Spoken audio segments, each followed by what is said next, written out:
2, 1. All right, what's up, fellas? We've got a fun crossover today because I think the most underrated sports weekend of the year is upon us. Tomorrow, NCAA baseball tournament starting, and who better to be joined to preview the NCAA tournament from all gambling angles than the guys behind the number one college baseball podcast in the world, the 11.7 podcast. Follow them on Twitter, Instagram, and TikTok. We're joined by Ben Upton and Jack. I always mess up Jack's last name. Jack DeLongchamps. Man, that plays, man. Yeah, that plays. Come on, it doesn't matter. You're the king. DeLongchamps. How do I say it? Tell me how to say it right. DeLongchamps, but who's going to correct DeLongchamps? Okay, yeah, Jack DeLongchamps. Got it. It's like a Louisiana sound the name, so I should do better. I should do better with it. But we're going to be joined by them. We're looking, before we get into it, I know how much y'all love college baseball. And this weekend, like everybody always talks about the March Madness thing for the college basketball. When you have the 16 games Thursday and the 16 games Friday is like the best couple of days of the year. Baseball, you got 32 games scheduled for tomorrow. And, maybe a few will have weather. So you're looking at a minimum of 25 games being played, probably 28 or 29. And it's just nonstop action. Starts at 11 a.m. tomorrow, runs through the West Coast games till like 12:30 or 1 a.m. And it's just, if you like college baseball or action in general, there's nothing like it. It's my favorite ever. And then, now they've also got the ESPN Squeeze Play, which is like the red zone for college baseball. And you can just watch that. It's nonstop. But anyway, enough of that. Welcoming y'all in. Ben, how are you doing? I'm doing great. Again, I want to appreciate you from last week on my birthday. You allowed us to come to Hoover, Alabama and join your show. And somebody has a birthday tomorrow. Is that right? Yeah. First day of the NCAA tournament, turning 41 years old tomorrow. I'm getting trolled in the office because PFT keeps telling me happy early birthday because I said that it was my birthday, and so they're making fun of me. But I'm an easy target. Well, happy early birthday to you. Great day to have it, right? And, it's funny. You came on the 11.7 podcast the first time in 2021, and that was really the first year that we saw DraftKings come out with college baseball odds. And you came on the show with Big T. We did some futures picks, this and that.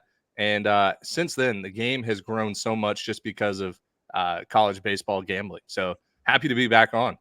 And Jack as well. How are you doing? Your first full year. And you've also not just 11.7. You dipped your toes in the broadcasting game, and you called a lot of games this year too.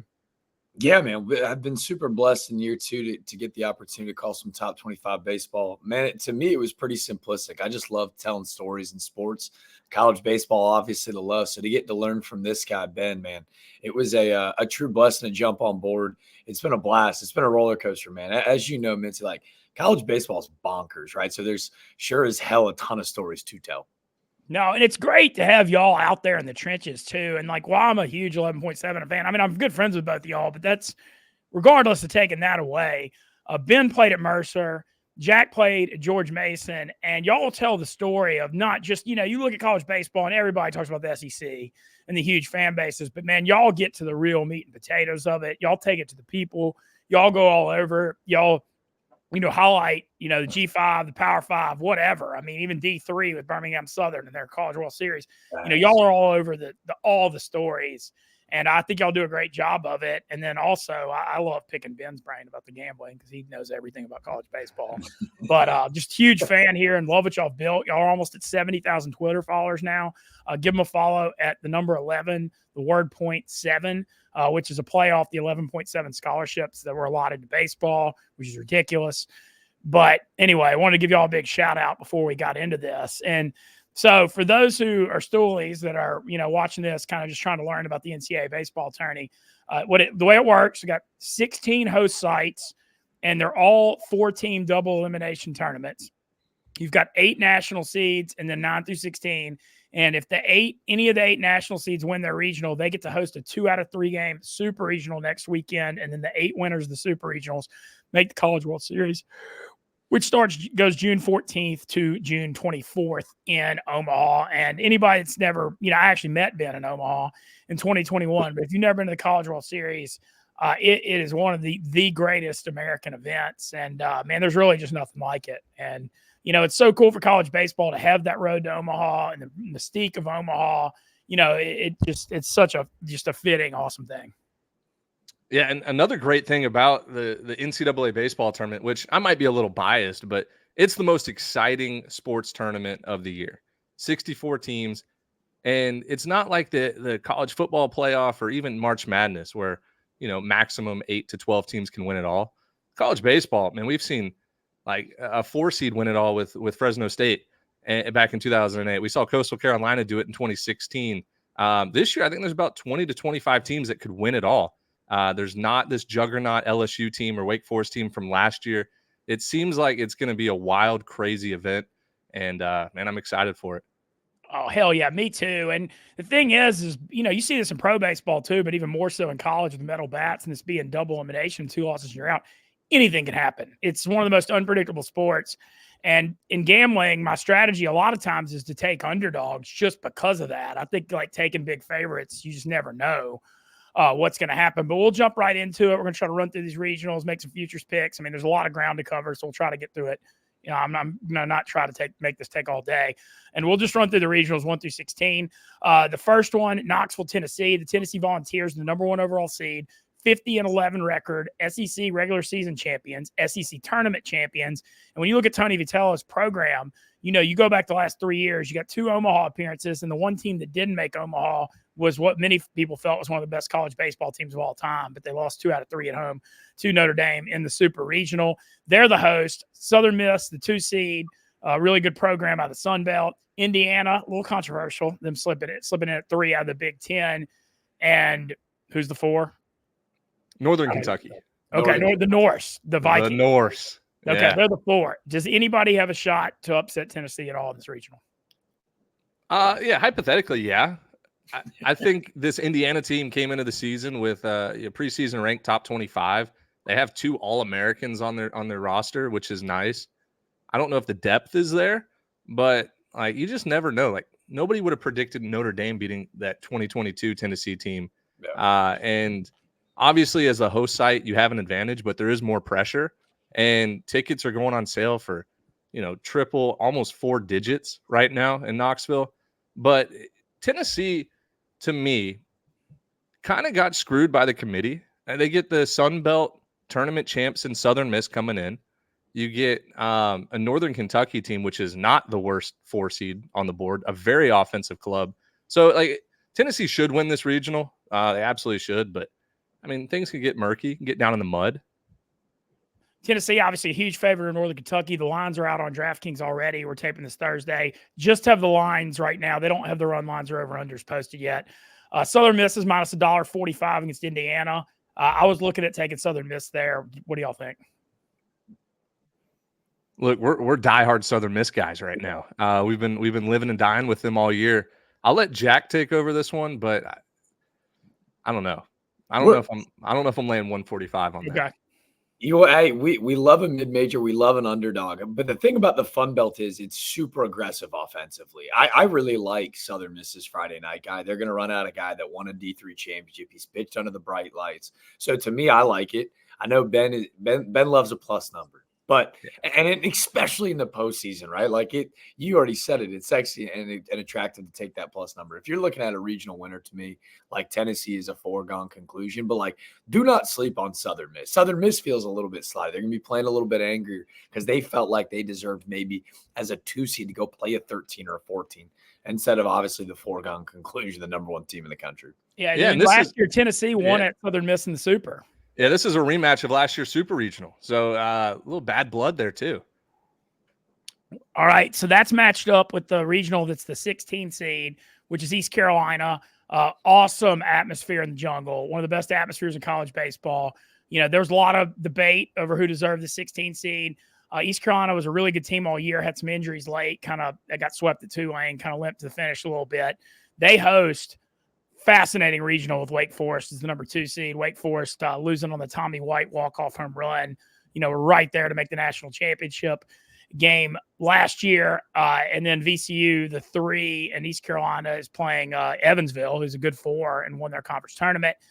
Looking at this regional, I mean, on paper, you would say I'm looking forward to the Wake Forest-East Carolina battle. But, you never know, though. VCU's coming in hot.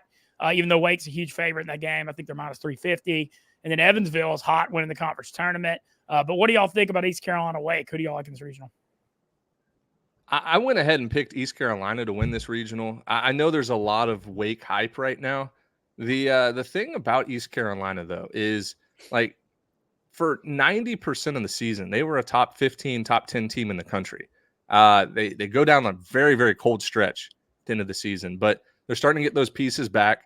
And everybody's talking about Wake Forest, pitching Chase Burns, probably the number 1 or number 2 overall pitcher in the country. That second game against East Carolina, if they both win, well, East Carolina's saving a guy named Trey Savage, who is going to be probably the 3rd pitcher taken in this year's draft. So he's a stud as well. They have a legitimate home field advantage. It's tough to do in college baseball. Only about 20 teams probably have a legitimate home field advantage, but they call their place the jungle because the fans are right up on top of you. It gets crowded. It gets hectic. And I think East Carolina is actually going to pull out this regional. There's just too much Wake hype right now. East Carolina, I'll tell you this: deep pitching staff. Go ahead, Jack. No, I was just going to say, too, you're right. Like, I think people have already kind of slated in, looking at what we just talked about with Tennessee. Like, Chase Burns just transferred from Tennessee. Not that there's any bad blood, but, like, that's kind of what ESPN's got slated in for their ESPN, like, 7 p.m. primetime slate. I went back and forth. I flip-flopped off this pick a couple times because, like, to me, there is something to be said about home field advantage. Trey Savage, who's an ace, he's a Golden Spikes nominee. His health kind of in question as he missed last week's conference tournament. So there's a lot of question marks. I'll say this. Wake Forest came out earlier today and announced that David Falco, a Maryland transfer from last year, he pitched out of the back end earlier in this year. He's actually been a starter the last 5 weeks of the season. He's actually going to start against VCU. So wow. Okay. They're going to hold Burns for Saturday. They're going to start Falco, and they're not going to start Burns, and they're not going to start obviously their second guy, Josh Hartle. Yeah.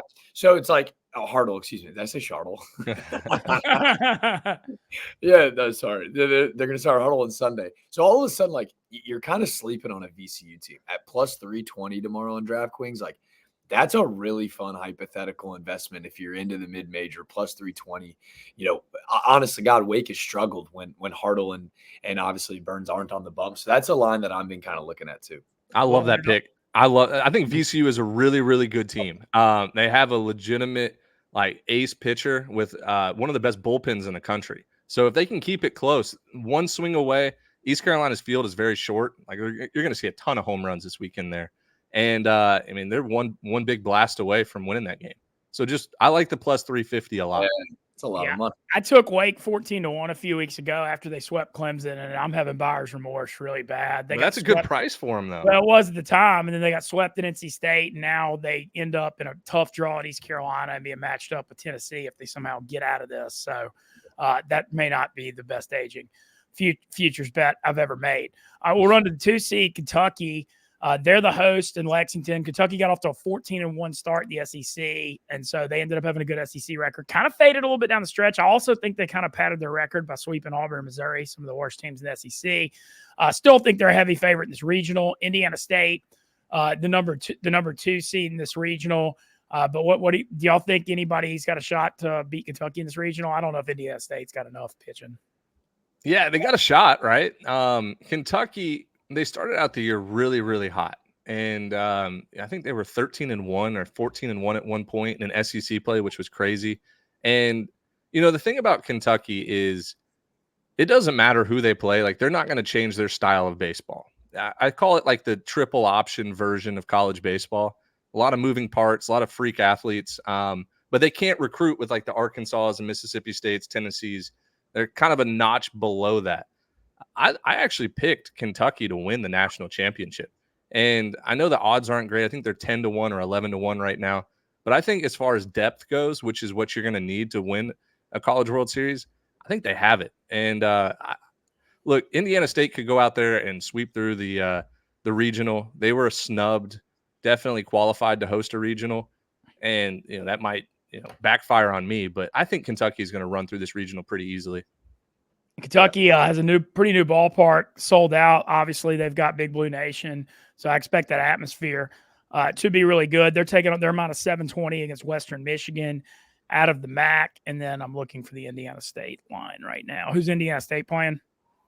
Illinois. Illinois, yeah, snuck in out of the Big Ten. So, got to think I don't know. I don't have too strong of opinions on Big Ten baseball. Look, they won the Big Ten by I think 3 games, and they played well all year. Like Illinois is a team that you can't sleep on. You can never sleep on a regular season champion because they did it all year long. They didn't play well in the Big Ten tournament, but talented group. Yeah, I saw Indiana State minus 166. Like that's a little bit too much, right? But to me, like you're looking at a top 10 RPI team, one of the first 10 top 10 RPI teams to not host in the history of the selection committee. So it's like, I think it's a team that's going to be pretty pissed. Sicko summer from a year ago, I think it's still hot and burning. So I love Indiana State, but Ben and I fell in love with the Wildcats down in Hoover last week. We did a little jersey swap with Kentucky. I think more so ready to go make a run to Omaha. Like they're a team that, like every great team, has an identity. They've got one. They live and die by it.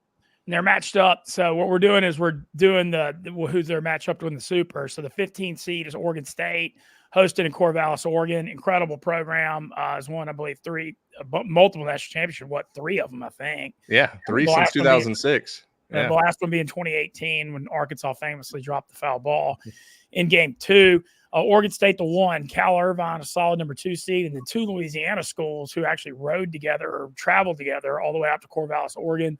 The 3 seed Nichols out of Southland, the 4 seed Tulane, who wins the American Athletic Conference tournament for the 2nd year in a row. Loving Jack's Tulane. Oh man, that's a sick powder blue. Kind of play off the St. Louis Cardinals jersey, actually. Man, that's a nice thread. I've got a great relationship with Tulane from my New Orleans days, and my grandfather went there.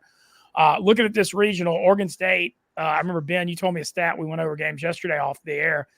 In the last 9 regionals in Oregon State, they've won 8 of them. I think they're a heavy favorite here for good reason. Travis Bazzano might be the number 1 pick in the draft. I got Oregon State winning this thing. What do y'all think? Jack, you want to go first since you're rocking the Tulane jersey? Yeah. Home Field Apparel got us these sweet pullovers, and I'm telling you, don't sleep on Tulane. I think they're one of the better 4 seeds in this entire tournament. And to me, when you look at like the historical precedent of how they've won in tournaments in years past, I don't know if this is the one for them. I know Ben kind of jokingly said that ticked off SEC Nation that Corvallis is a different animal. Like it's a different animal. So I think my Tulane guys are going to have a little bit of a buzzsaw to run into. But to me, call me crazy, because I do think a Pac-12 team makes a run at Omaha this year in its last year of existence. I'm a mid-major guy. UC Irvine is super good. Like they throw an insane amount of strikes. They play really clean defense. They play all 3 phases of the game at an elite level, right? I'm not saying that there's a lot of pressure on the back of Travis Bazzano. I think they've got really good front-end pitching as well. But to me, I've just been so impressed with UC Irvine all year that I got to see my mid-major team through, and I think they actually get through the Super. And this is where I'm going to disagree with Jack. I think UC Irvine loses game 1 to Nicholls State. So let me tell you about this guy. Nicholls State's ace. He is Nolan Ryan 2.0. And this is what? Oh yeah, he's Nolan Ryan 2.0. He's thrown 70 innings this year, 110 strikeouts, and 72 walks. His opponent batting average is like 150. Nobody puts the ball in play against him. He either strikes him out or walks. And man, I think he's a big game pitcher. I think he takes down UC Irvine game 1. They haven't seen anybody throwing 99 miles an hour this year. And, they're plus 190. So I like that plus 190 for Nicholls State. And Oregon State just doesn't lose at home in the postseason. They really don't. Their crowd is electric. They're fun. It's similar to ECU where their crowd is right on top of you. And I think that game starts at like 10 p.m. Eastern. So it's a late night game. It'll be one of 2 games going on at the time. Please check it out. Corvallis is awesome. Yeah, I love Corvallis too. And I think it'd be Oregon State getting screwed with the Pac-12 ending, and they didn't get a major conference. So kind of just pulling for them to make a run just on principle after that. Number 3 overall seed, boy, this to me may be the toughest regional in College Station, Texas. Texas A&M, number 3 overall seed. They can mash, led by Braden Montgomery, but they've got a lot of dudes that can hit. They've also got a really good ace in Ryan Prager. 2 seed, UL, well, they call themselves Louisiana. I'll always call them the University of Louisiana Lafayette, even though they get mad about it. But they're the 2 seed. They're the best team in the Sun Belt, which is a loaded league. 3 seed, University of Texas. 4 seed, Grambling, the SWAC champs. Great story. No chance in this regional. But this this regional is going to be a lot of fun, especially, I mean, when I look at the matchups for tomorrow, this ULL Texas game, Texas minus $1.40, ULL coming back plus 110.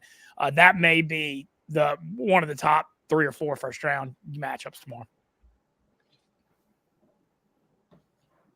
For me, when we're looking at Grambling, I don't know if you guys saw this. They all went and got team tattoos going into the regional. So, like, that's got to be, like, worth something. Like, take the +6 or 7.5 at home, or excuse me, at College Station. So, Hell Baby were the tattoos that Grambling was rocking, all in. But you're right, man. They've got damn near 3 top 5 picks, and Jace Lavalette, Lord Tubbington himself, Braden Montgomery, and then the freshman Graham Grohovich.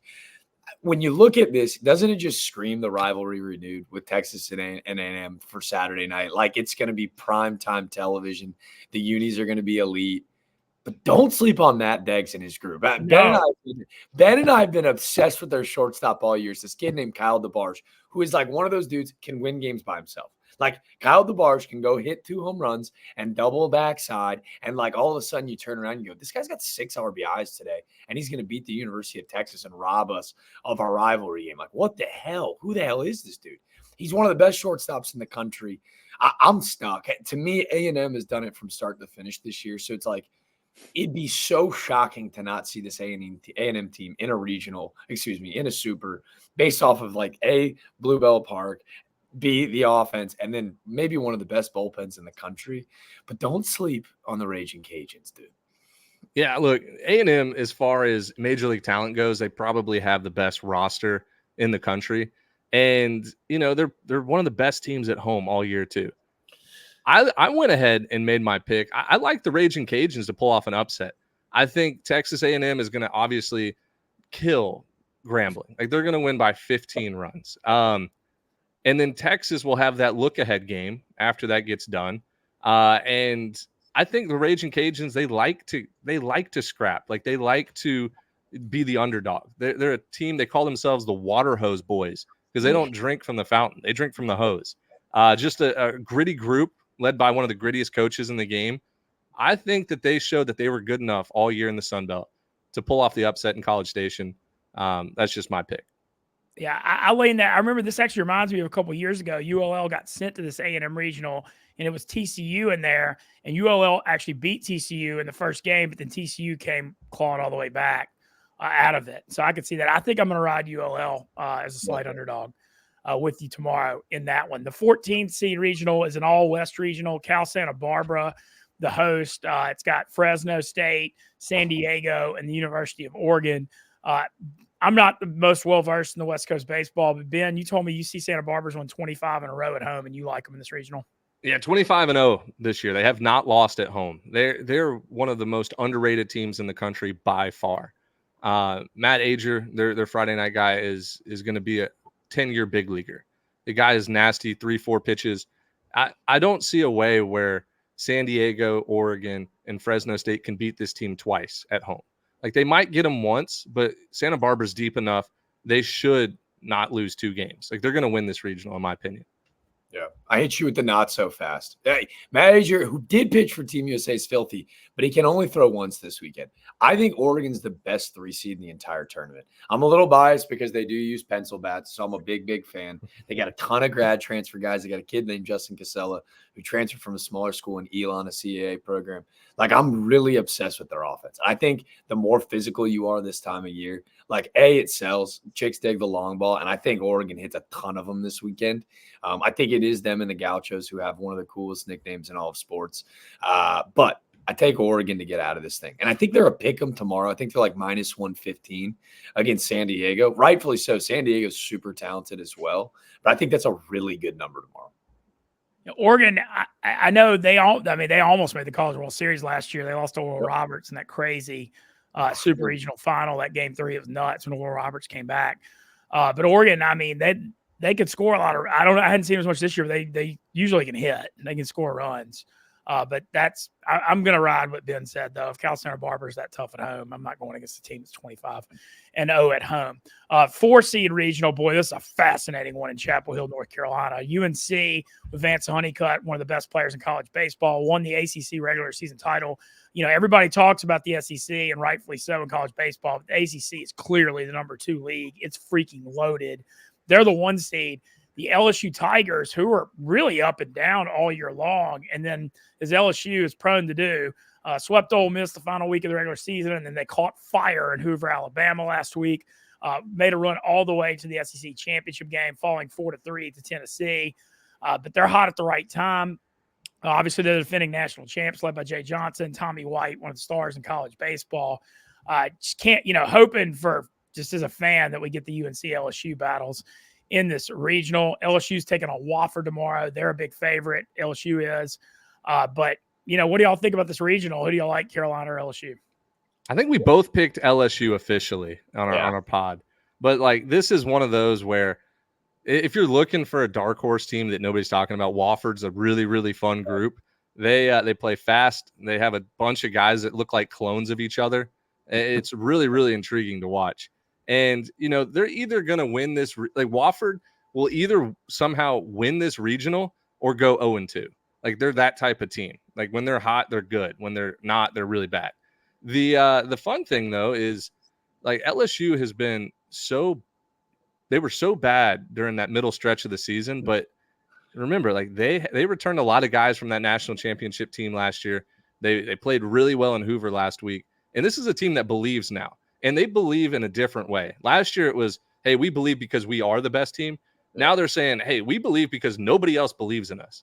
And I think that they'll take that attitude to Chapel Hill and win this regional. But it should be really good with North Carolina. Yeah. Hey, we just talked about UCSB. One of the best teams in the country at home this year has been North Carolina. So if you're the number 4 overall seed, hey, congratulations, you get the reigning chance looking to go back-to-back. A real kick in the man section if you're North Carolina to have to see LSU from last week, which, by the way, I can't believe we've gone 25 minutes and not shouted out the Kings tailgate in Hoover last week. Oh, you're man. LSU fans. Are you kidding me? Best eating I've ever done in my life. Coolest fan base. I knew I fell in love with them in Omaha last year, but this year we got them in their backyard in Hoover, and I could tell why they played so damn well. Everyone was up their tail. I mean, that LSU team on the back of Gage jump, Thatcher Hurd's starting to look a lot better. Holman's been nasty all year. To me, we can talk about all the bats we won. Hayden Travinsky and Alex Maz have been the leadership panel to keep the boat right. That pitching's been good, and your boys at the tailgate are carrying them back to Nebraska. We can feel the buzz cooking.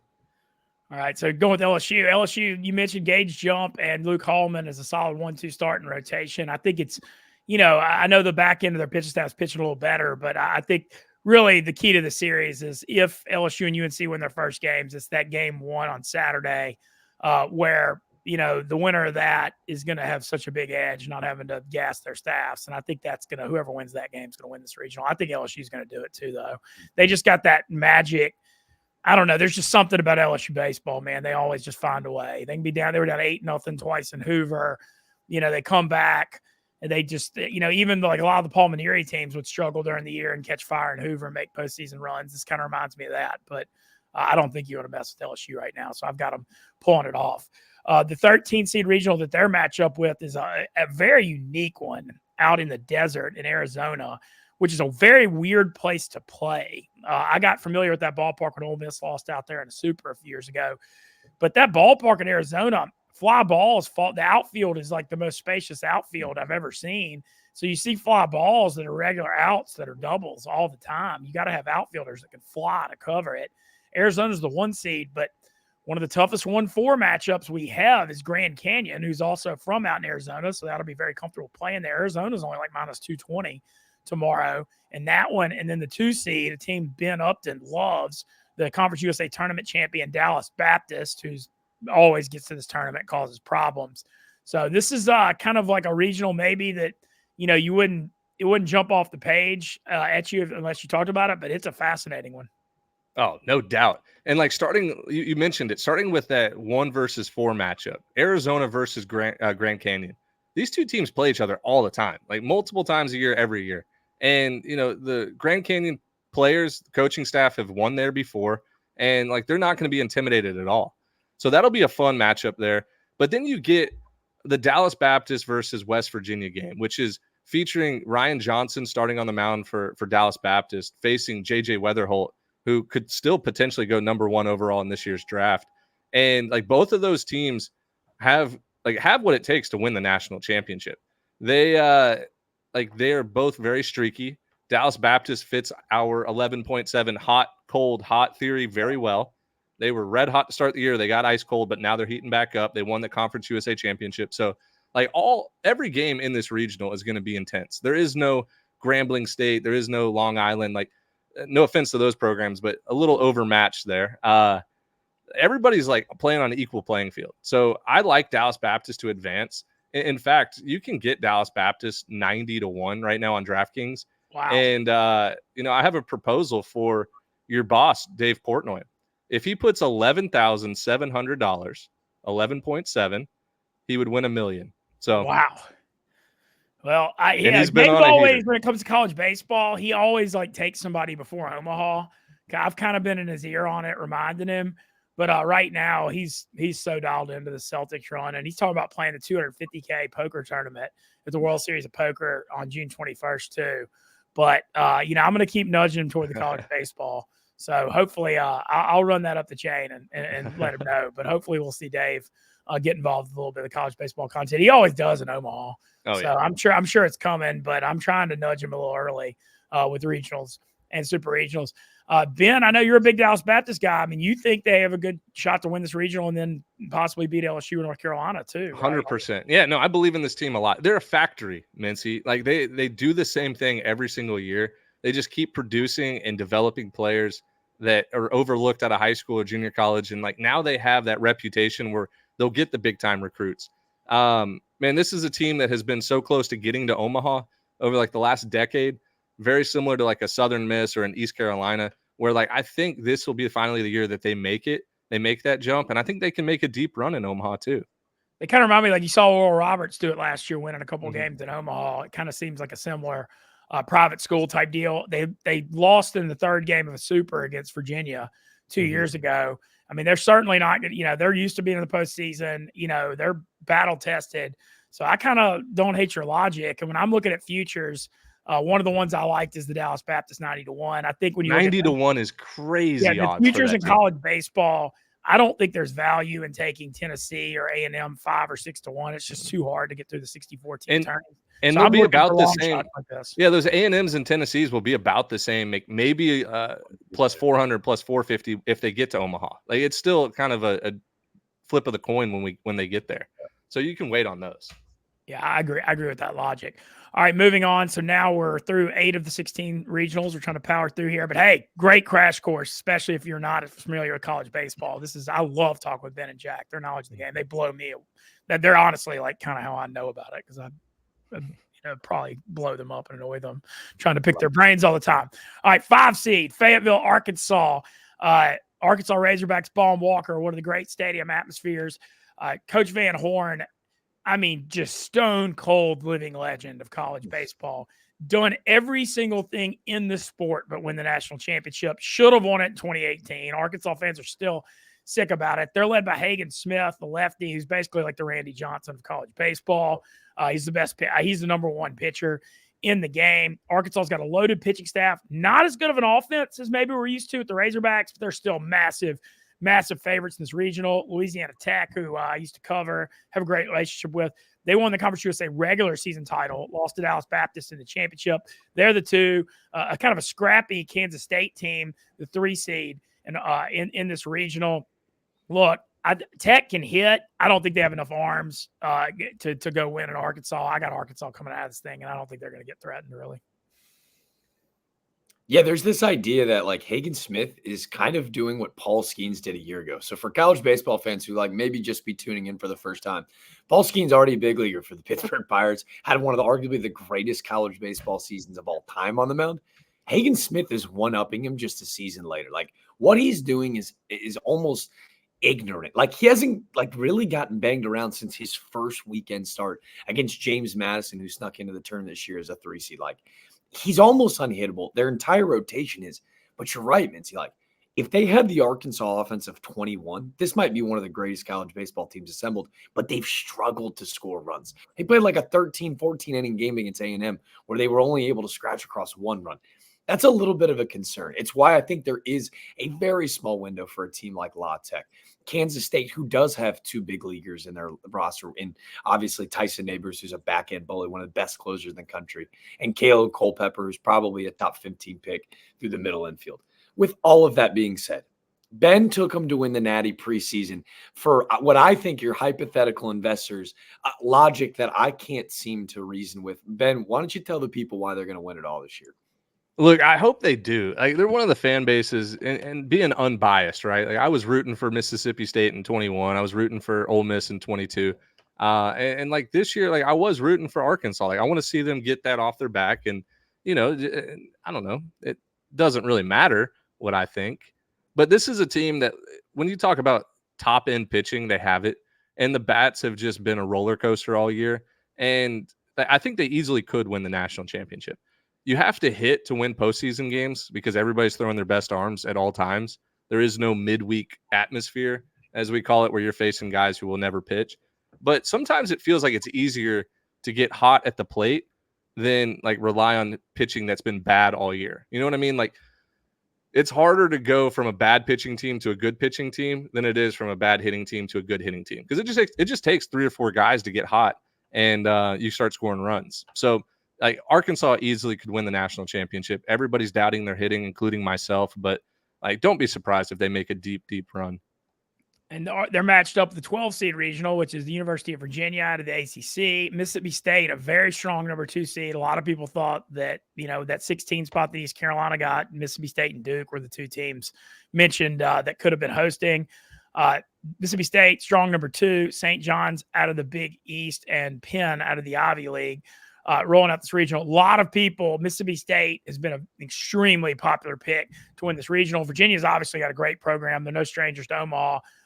Not sure their pitching is necessarily as good this year. I got Mississippi State doing this thing. What do y'all think? I do too. I think Mississippi State has the best 1-2 punch when it comes to starting pitching in the country. Cale Stevens is incredible on Fridays, and then they have the ambidextrous legend Jurrangelo Cijntje, who is, turning himself into a first-round draft pick this year. And to me, like, this was on our podcast, sometimes you just have to close your eyes and just say, like, what can I see a super regional being? And seeing an Arkansas Mississippi State super regional just stuck out to me. And I think it's going to end up being like that. So give me Mississippi State. That's Jack. What do you think? Yeah, no, I agreed, especially seeing him in Hoover. Like, that fan base is bonkers. Hale State, Dakota Jordan's a first-round guy that plays the outfield for him. But close your eyes, and to me, I just feel like we see Virginia in a super regional in Omaha every year. Like, every single year. They got their Captain America shortstop in Griffith Farrell, who's been super talented for them all season. It's arguably, like, not even close to the best offense in the ACC. They're scoring runs at an insane clip. So to me, for that reason, on paper, I'm taking State. But when I close my eyes, I see Virginia for whatever reason. That's going to be fascinating. So State going to throw are they going to go with that ace on Friday? Do you know that they announced what they're doing as far as rotation stuff? Yeah, I think Mississippi State's announced it's going to be Cale Stevens and then Jurrangelo Cijntje game 2. Okay. They're one of those, you can flip them back and forth. They're the same guy. They're eating 7 innings and 10 punch outs. Well, State's path, obviously, with the 2 aces, they got, once again, kind of like LSU Carolina, if they're going to go on the road and get this done, they got to win that first Virginia game before you get to the back half of the staff. But that should be a hell of another really fun one to follow. I know a lot of folks I know in Starkville still super upset they didn't get to host in that ballpark in Duty Noble, which, look, as much as I like to hate on Mississippi State as an Ole Miss fan, that's the best ballpark in college baseball. It's unbelievable. It's literally unbelievable. Just that atmosphere. And so shout out to their fans, their fan base, amazing when it comes to growing the game, despite the fact that they're also more trouble. All right. Moving on, we're going to go to the 6 seed regional, which is Clemson. Vandy, strong. When you look at their program, one of the best programs led by Tim Corbin in college baseball. So pretty strong number 2 seed. They were up and down all year, though. They were the 8 seed in the SEC tourney, kind of struggled with the bats all year. But, Ben, you kind of mentioned it. They got hot in the SEC tourney, ended up making it to the semis, losing to Tennessee, but they blew them out 13. They almost 10 run rolled them in the first game. And, when I look at that program and their championship medal and how they're used to doing well, I think Vandy's got a shot to go into Clemson and win this regional. But they've got James Madison, who's got a deep lineup. And, while the James Madison pitching staff may not be the deepest, they're best. They do have their they've got one guy with an under 4 ERA. He'll be throwing against Vandy. But do y'all think Vandy's got a shot to win this regional, or do y'all like Clemson? I think it's Coastal Carolina, right? Oh no, I'm sorry. I screwed that up. I was like, I got Sun Belt teams confused. It's all good. Vandy, but they're not a huge favorite over Coastal Carolina. No, like Coastal Carolina to me is a team of destiny. Like obviously you can't factor in team of destiny vibes in your analytics or like your gambling research or whatever. But this is their head coach Gary Gilmore's last season. He announced it before the season started. They get into the NCAA tournament. There's some question on how they got into it with, their athletic director being the chairman of the selection committee. A lot of people thought that they had better resumes or other teams had better resumes than them, finishing 7th in the Sun Belt. But now that we're in the tournament, everybody's 0-0. And this is a team that everybody was high on beginning of the season, including Jack and myself. And if you want a team that feels like they have a team of destiny vibe to make a deep postseason run, look no further than the Chants, man. The Chanticleers are offensively unbelievable at times. And they were an automatic over bet every time they played the first 2 months of the season. And now that the pitching's kind of been figured out, we're just waiting on those bats to heat back up, which they easily could do. Look, Clemson, probably the best overall team in this region by far, but they've struggled in their home regionals and pretty consistently over the years. And, Vanderbilt, to me, I don't trust them right now. I still don't. They did be dirty a few times this year, so just give me Coastal Carolina. All right, Coastal, a little underdog pick. They're actually not a big underdog in that game, though, at all. No, not at all. But if you look at their national championship odds on DraftKings, like they're a team that's got insane value. And I'll tell you why, because I think this is the deepest regional on the board. Mm-hmm. If you're into offense and you like to see dudes hit the ball out of the ballpark, and I mean quite literally out of the ballpark, Clemson, Doug Kingsmore is a launching bet. I've got the underdog bet of the year for you. Hypothetically speaking, plus 400 high point against Clemson. Okay. Hear me out. It's a long shot, right? This is a team that's going to the NCAA tournament for the first time in program's history. They got a kid in Peyton Carr that's got 13 homers in 24 games, and this offense has gotten on his back. They're 18-4 since Ben Upton and I went up to High Point to go see the boys. It's an unbelievable jersey matchup with Clemson in their Clemson cut, High Point in the purple. To me, I really see a High Point beating them. They got a guy in Gus Hughes that could beat them on Friday night. And then all of a sudden, that cracks the door open for Coastal, right? If Vandy doesn't throw Bryce Cunningham, who's gross as hell, he's a high velo fastball guy. They don't throw him. Coastal has got two lefties in Henry Weichert and Riley Eichhoff who are just strike throwers. And they're going to go 6-7 innings. They're going to throw quality innings of work. And Coastal can win that game. And then all of a sudden, they're a team of belief. And to Ben's point, they rake. And when that offense gets going on the backs of guys like Derek Bender or Caden Bodine, who's going to play for Team USA this summer, they've got just as much talent as anybody in this thing. All of a sudden, if High Point can crack the door open, Clemson gets battered a little bit. They haven't gotten out of a regional since 2012. This, to me, is the region of chaos. Buckle up. The upstate of South Carolina is in for mayhem this weekend. That's why I want to just give a shout out why I love 11.7 so much. The High Point baseball analysis. Y'all went up to High Point. Where the hell is High Point? North Carolina? High Point, North Carolina, baby. Okay. I mean, this is why I love you guys, because you're quoting the High Point roster, and I didn't even know the school existed. Jack just released a podcast with the whole High Point team. Pretty much, it feels like he had about 5 guys on that podcast. It was Brady Bunch-esque. We had 6 different quad boxes. It was sick. So he's all in on the High Point.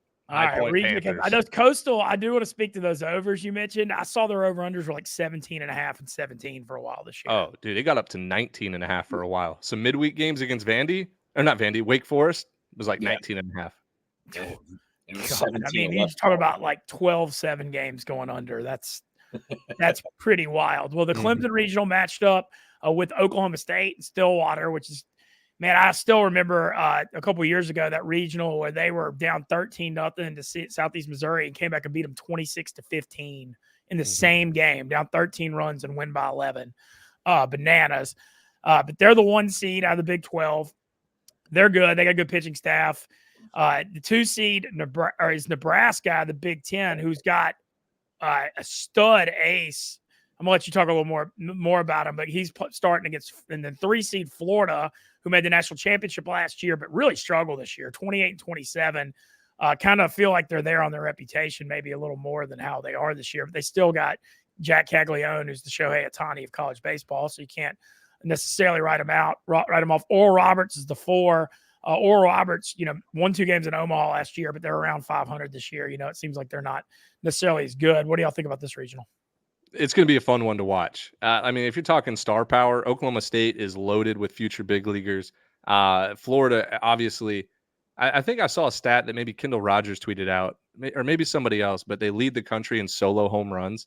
Like, these guys take the biggest possible swings at all time. And that ballpark, the ball carries so hard, man. Feels like 10 miles an hour exit velocity boost just once you walk in there. But I will talk about Brett Sears for Nebraska real quick. He might be the best pitcher in this whole thing. Like, other than Hagen Smith and Chase Burns, he's 9-0 this year with a 2 ERA. And this year offense was up so much. To have a 2 ERA and the amount of innings he threw is crazy. And, he's facing a Florida team that's either dead in the water that doesn't care, or a Florida team that might be like 2022 Ole Miss, who sneaks in the tournament as possibly that last team in, and they could win the whole thing. So this regional is going to be a blast to watch. And, I picked Nebraska. I want to see Big Red Nation in Omaha this year because I know it'll be nuts. But, any of those 3 teams can win it. Tomorrow, I actually like Nebraska's plus $1.14 against Florida, kind of off reputation alone. I'm looking at Nebraska behind Sears as one of my bets. I love that bet. And 2, I know I pissed off a lot of Florida fans. They weren't good this year. They were a game over 500. With that being said, I'm completely ready to eat a bar of soap. They might have the greatest college baseball player of all time. Now, they did lose out on a kid in Ty Evans, who's played a really good corner outfield spot, has protected Jack Caglione in that lineup. But, I know I mentioned it a couple of regionals ago, Jack Cags could win games all by himself. They frankly have only won games that he started on the mound. So when he steps and toes the rubber, if you've never watched a college baseball game all year, invest your money anytime Cag starts a game on the mound. He's not starting the first game. I saw they're starting that freshman first game. Mm-hmm. Peters, which is a good move because they have to learn how to play chess and not checkers. If they throw him right away, kind of takes away a little bit from his offensive abilities. That's why he started on Sunday for a majority of the year. But hey, I know a lot of Stoolies out there love to hypothetically invest in that Stillwater. Hey, dark skies, overs go over in that OU Oklahoma State football game. Same thing in every single one of these baseball games this week. Stillwater, the overs are going to be out of control. All 4 of these teams. Obviously, Oral Roberts may not have the same magic they did a year ago, but they're all super aggressively offensive. All right, moving on. We only got 4 left. We're banging through them pretty quick. Appreciate it. We're just thanks so much to Ben and Jack. This is just a phenomenal crash course in college baseball knowledge if you're for NCAA tourney. I think it's amazing. All right, 7 seed, the University of Georgia, led by Charlie Condon, one of the greatest seasons in the history of the sport. Hit 440 with 35 homers and 75 RBIs. Damnedest. You don't even put up numbers like that in a video game. Mm-hmm. They're the 1 seed out of the SEC. 2 seed, a team many people may not be familiar with, the UNC Wilmington, but they're very good. 3 seed Georgia Tech out of the ACC here. What's curious, so Georgia, heavy favorite in this regional behind that offense. Can anybody challenge them? Yeah, look, Georgia is the most talented team in this regional, and it's really not close. And they've already beaten Georgia Tech twice this year. They should have beat them a 3rd time, but the game got rained out. They were up big. The fun thing about this tournament, though, is it can go so many different directions. I personally had Georgia in my preseason Omaha 8. I was big on them before anybody else was. As far as college baseball people, they were picked to finish, I think, 8th or 9th in the SEC this year. A really, really good job from Wes Johnson, first year there, coming over from LSU. But to me, I'm going to pick Georgia. It would not surprise me one bit if they did not come out of this regional. UNC Wilmington, really, really good program. And Georgia Tech is playing with nothing to lose. They already know that Georgia beat them 3 times this year. And with this Georgia Tech offense, anything's possible. And so I'm going to take Georgia, but I would not lay a number for them to win over minus 150. It's not worth the risk. I'm trying to find I'm scrolling through DraftKings right now, trying to find this Wilmington Georgia Tech line tomorrow. I got it right here. It's my favorite one on the board. UNCW plus 105. Wow, Georgia they're underdogs. 135. Let me tell you, Mintzy, this is I'm as confident about this one as maybe a few others. But to me, Charlie Condon is an absolute animale. He's a freak. They got a really veteran bullpen that, like, there's been a lot of question marks about.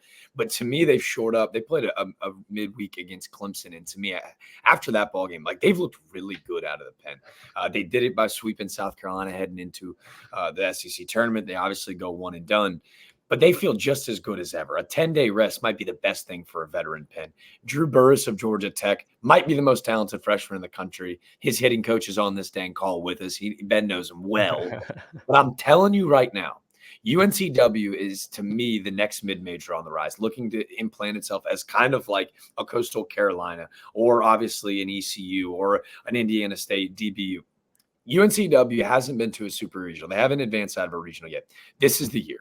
They've got a kid in Tanner Thatch who hit 20-plus homers, a batting average close to 400. He was drafted out of high school, but he wanted to come play for this university. Randy Hood's one of the best coaches in the country. They've got veterans in the lineup. They've got 90 to 96 out of the pen starters that sit 94, 95. Like, they have every piece of the puzzle that when you see them roll out on Friday, you're going to go, UNC Wilmington's got a starter 95, 96. Like, what is happening right now? Right, and a kid in Jacob Schaefer. I'm so sold on this Wilmington team. It's insane. I'm willing to die on the sword with it because, to me, like, similar to that Texas and Texas A&M matchup, we're all closing our eyes and seeing Georgia Tech Saturday night until Wilmington plays spoiler. You sold me because I'm actually not I know Georgia can hit, but I'm actually not the biggest believer in the University of Georgia, and I think they're vulnerable. So at UNC Wilmington, I believe, is 200 to 1 on DraftKings. If you want like a $10 lotto ticket, that's certainly, I mean, it's a very big long shot, but 200 to 1, talk about a ticket to the dance. The 7 seed Georgia Regional matched up with the 10 seed, the North Carolina State Wolfpack, the 1 seed, University of South Carolina, number 2, James Madison, number 3 at the Sun Belt, and Bryant, number 4. I'm chiming in here. I jumped in on NC State after I told y'all my Wake story. Well, then NC State swept them. NC State has won 6 series over top 10 teams. We all remember what happened in Omaha in 2021 when they got screwed over by the COVID deal when they were in the Final Four. And I feel like they're on a war path, vengeance path. I like their draw. I've actually got them 35 to 1 on futures. This is one of my long shots, and I like their path because I think that Georgia regional is weak. And so I think NC State has a good path to Omaha. I got them coming out of this regional. What y'all think about it? Jack, you go first because I'm going to steal your thunder. You love it. I know where your head's at. To me, outside of the matchup we talked about earlier, what a 1-2 punch. You mentioned it, Mintzy. To me, without question, it's the best resume in baseball, NC State. Right. And when you look at their midweek losses, they're impressive to all teams that are in this tournament. South Carolina, though, playing their best ball to date. If you don't know the name, you got to learn it. Cole Messina is the hottest hitter in the country right now. But when you look at what NC State's done all year, they got 3 freshman arms coming out of the bullpen, 3 really reliable starters, and to me, 3 of the most dangerous hitters in the top of their lineup. And Jacob Kozart, who's a first-round catcher, Alec Maxarevich, who is probably the best transfer from ECU a year ago, and then Garrett Pennington, a transfer from Wichita State. They're all hitting over like 320. They all have 15-plus home runs. Like, they're as balanced as a team as you're going to find in this tournament. So to me, that 1-2 punch of State and South Carolina, like, I anticipate to see a rubber match on Monday. It's going to be really good baseball. But Ben's going to hit us with maybe the hardest not so fast yet. I can't wait. Look, yeah, every year I pick a 4 seed that nobody's talking about that could legitimately win a NCAA regional. We've seen it quite a few times, right? Like Stony Brook in 2012, nobody knew where Stony Brook was.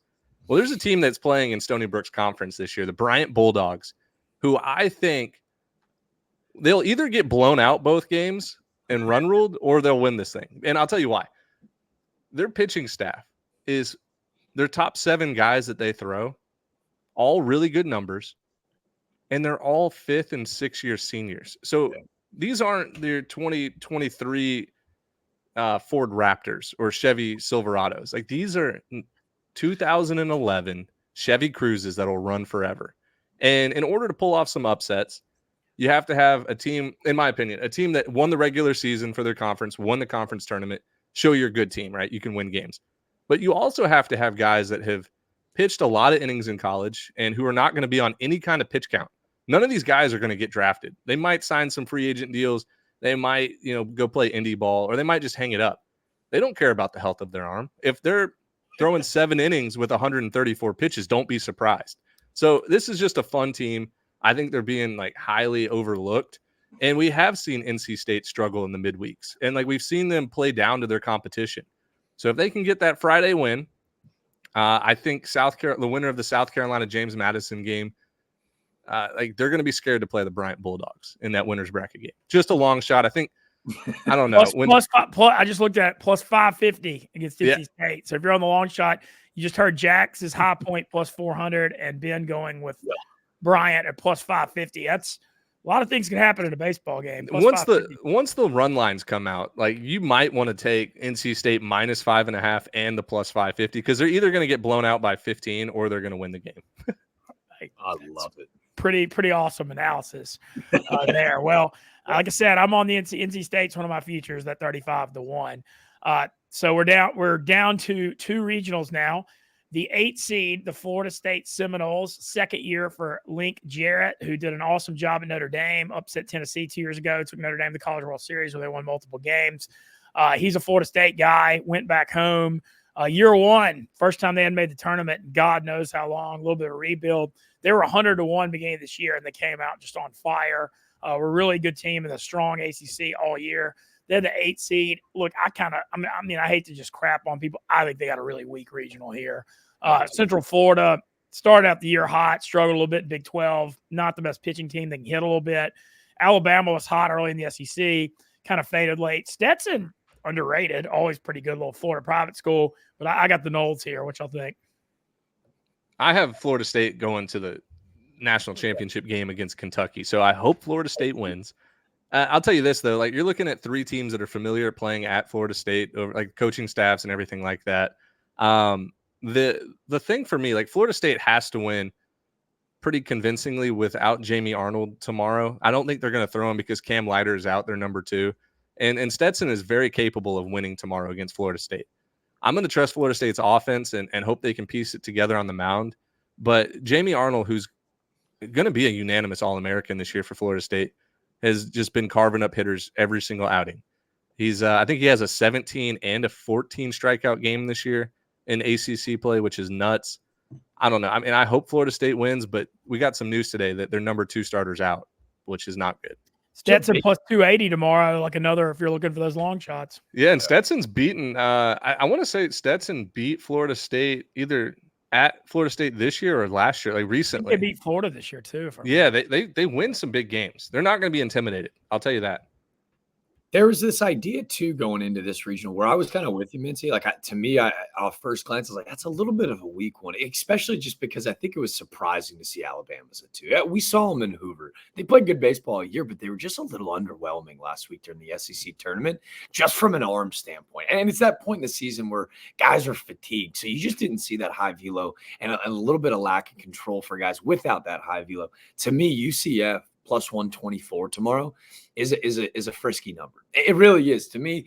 They played and exceeded expectations in the Big 12. I thought they were going to lay an egg and it was going to be too much for them. Played good baseball this year. I think they surprised a lot of people.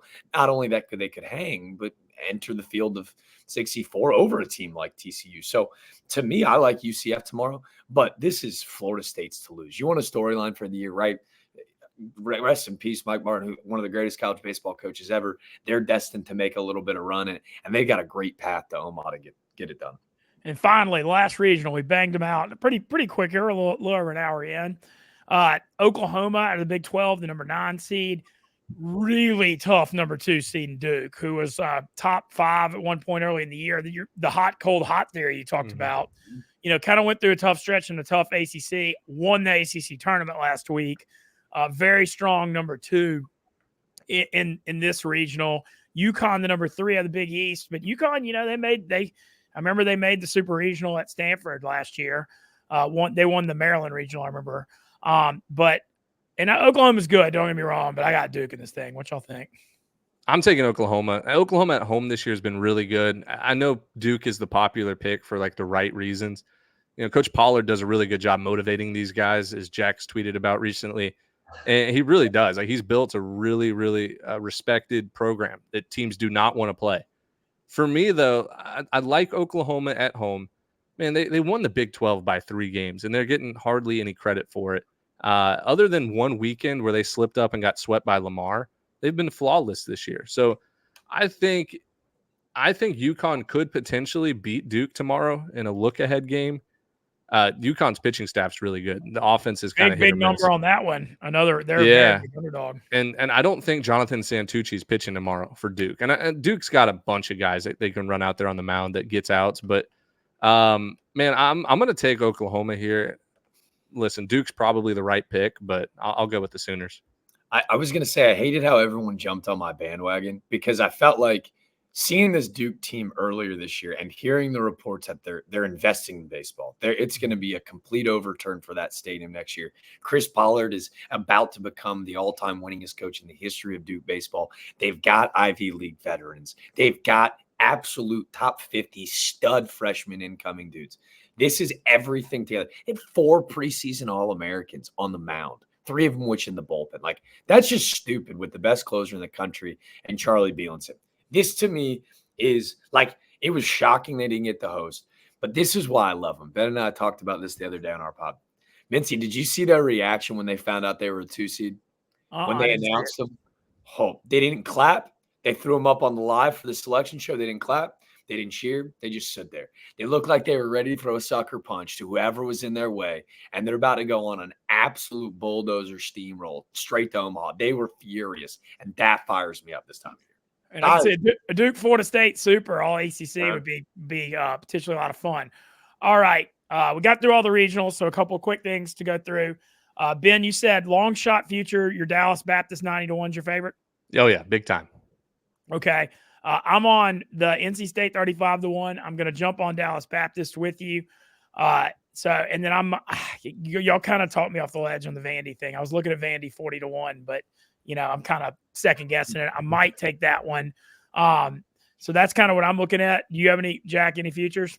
Yeah, I love Duke. They're plus. I think they're 20-1 is what I've seen. 20-1. I mean, they're talented enough. I wish it was 25. I wish it was a little higher. Yeah, I love that pick. I think you're right. There's not a ton of value in Tennessee and Kentucky, who I fully expect to be there in Omaha like this year. But to Ben's point, like, you could probably get those close to those numbers when we get to Omaha.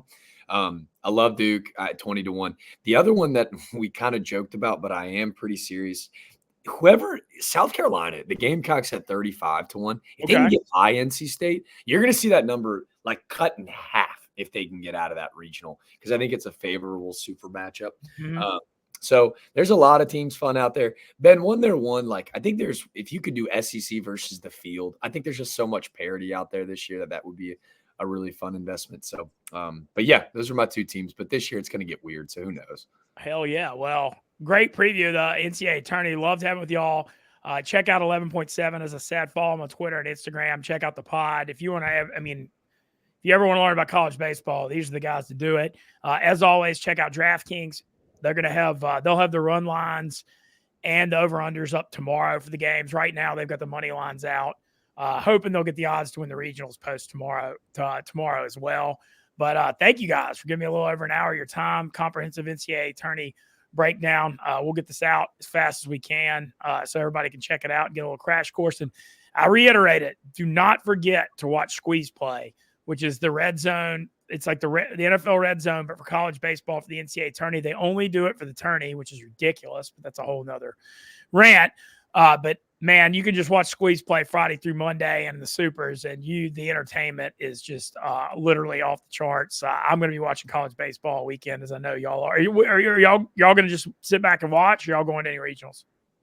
Jack might go to a regional, but I think tomorrow we're going to be streaming a little bit on our YouTube channel. Yeah. A little live show. It'll be fun. Club Bromaha, we call it. Okay. Well, Club Omaha. Well, I know I'll be seeing y'all in Omaha the opening weekend, it looks like. Oh, yeah. Heck yeah. Well, all right. Well, check out 11.7. Thank y'all for listening to our comprehensive NCAA tournament preview. And like I said, get on DraftKings if you want to fire some college baseball. We're proud DK partners. And check out 11.7. Appreciate it.